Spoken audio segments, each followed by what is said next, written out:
dire. La parole est à Madame Catherine Vautrin. Merci, Monsieur le Président. Ma question s'adresse à Monsieur le ministre de l'Enseignement supérieur et de la Recherche. Enfin, le gouvernement retrouve un ministre en charge de l'enseignement supérieur et de la recherche après plusieurs mois de vacances, comme si finalement cette vacance n'était rien d'autre que le reflet de la déshérence dans laquelle se trouve l'université française. Un budget 2015 qui est un budget en baisse de 5 millions pour l'enseignement supérieur, et encore après intervention du président de la République sur demande de la CPU, les élus s'étaient mobilisés devant cette difficulté. Si je parle des contrats de plan en cours de signature, ils sont historiquement bas et finalement, trop souvent, ce sont les collectivités locales qui sont venues boucher les trous pour remplacer les dotations de l'État trop souvent manquantes et pour permettre qu'enfin des projets puissent sortir. Ce sont donc une fois encore les collectivités qui vont permettre l'investissement. Quant à l'autonomie des universités, eh bien là c'est très simple. Vous avez juste bafoué le principe de l'autonomie des universités puisque, avec un hold-up de 100 millions d'euros, vous avez stoppé la capacité d'investissement des établissements les plus vertueux.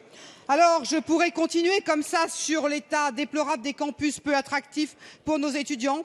Voilà l'inventaire qui vous attend, Monsieur le Ministre. Alors, au-delà de nos vœux de courage, je voudrais vous dire qu'il vous revient vraiment de changer de paradigme. Quelques questions simples. Quel budget pour 2016? Quels engagements pour la clause de revoyure des CPER?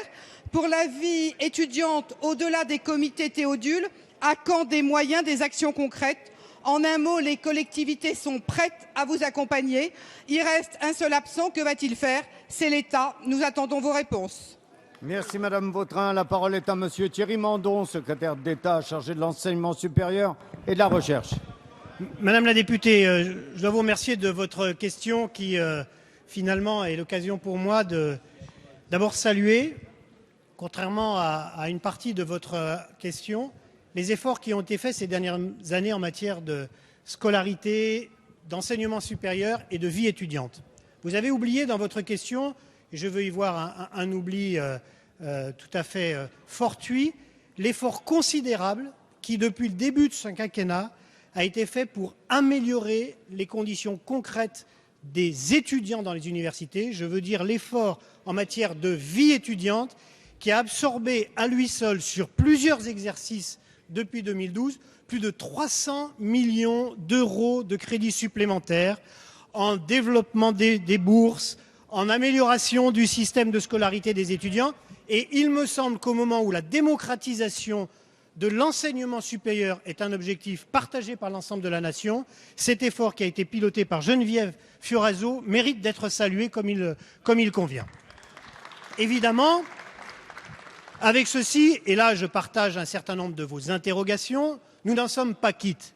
Nous n'en sommes pas quittes d'abord de l'importance vitale pour notre pays de l'effort de recherche dans la durée. Cet effort a été stabilisé depuis le quinquennat.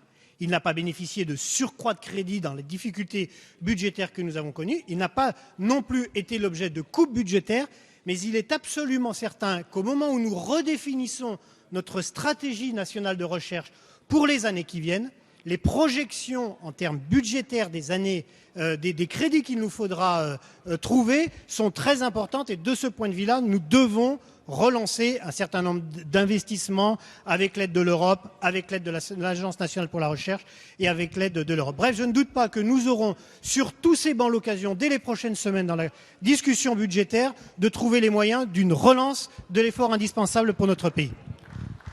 Merci.